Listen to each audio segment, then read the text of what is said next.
Hi friends, ఇది ఇప్పుడు మీకు చెప్పబోయేది arc welding machine working principle గురించి అండి.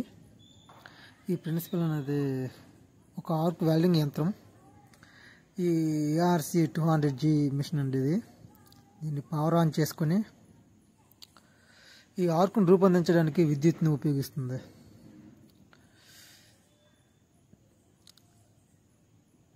ఆన్ అండ్ ఆఫ్ అవుతుందండి. మనం ఆన్ చేసుకున్న తర్వాత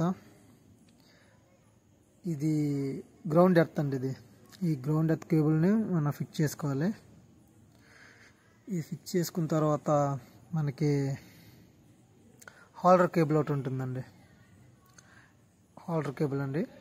ఈ హోల్డర్ కేబుల్ కూడా మనం ప్లస్ అండ్ మైనస్ అనేది ఉంటుందండి. ఇలా ప్లస్కి మనం హోల్డర్ కేబుల్ని ఫిక్స్ చేసుకోవాలి.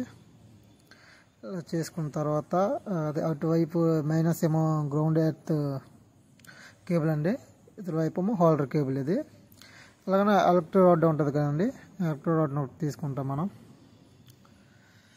ఇది లోహాన్ని కరిగించి రెండు లోహను ముక్కలను కలిపేస్తుందండి ఈ ఆర్క్ వెల్డింగ్ అనేది. ఇది ఎలా పనిచేస్తుందంటే, విద్యుత్ సల్ఫర్ను ఆన్ చేసిన తర్వాత బేస్ మెటల్ దగ్గర ఎలక్ట్రో రాడ్ని తీసుకోవాలండి. మిషన్ ఆన్ చేసుకున్న తర్వాత మనం ఆర్క్ వెల్డింగ్ చేయబోతున్నాం. ఈ ఆర్క్ వెల్డింగ్ అనేది ఇక్కడ చూస్తున్నారు కదా, 200 దాకా ఉంటుందండి పవర్. మనం పెంచుకోవాల్సింది,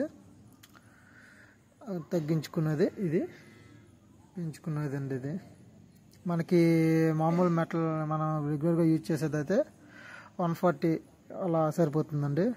ఇక్కడ చూస్తే ఇండికేటర్ కొంచెం పోయిందండి మిషన్ది, అందుకే తక్కువ చూపిస్తుంది. మనం వాల్యూమ్ బట్టలు చూసుకుంటే సరిపోతుంది. ఎలక్ట్రో రాడ్ అండి ఇది. ఇది మన రెండు లోహాల ముక్కలను జాయిన్ చేస్తుంది.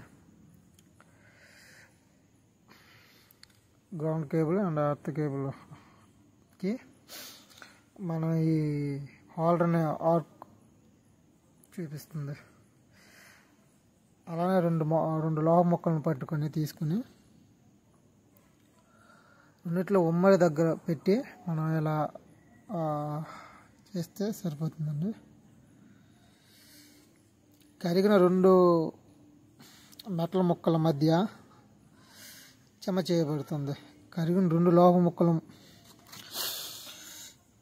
మధ్య బంధాన్ని ఏర్పరుస్తుందండి.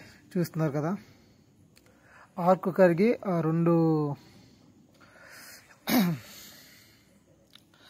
బంధాల మధ్య ఈ ఆర్క్ కరిగి వెళ్ళి బంధంగా ఏర్పడుతుంది. ఇదే అండి, ఇంతే ఈ ఆర్క్ వెల్డింగ్ వర్కింగ్ ప్రిన్సిపల్ అండి. ఇంకా మనం కొత్తగా చేసేవారికి ఉపయోగపడుతుందండి, కొత్తగా నేర్చుకునే వారికి. అది ఇది మేము కూడా ఫస్ట్ రాని వారికే చేతికి ఇచ్చాము. ఇది అసలు ఏం వెల్డింగ్ తెలియని వారికే అబ్బాయి పెట్టారు. ఇలా మీకు నెక్స్ట్ డయాగ్రామ్ ఒకటి చూపిస్తానండి, చూడండి.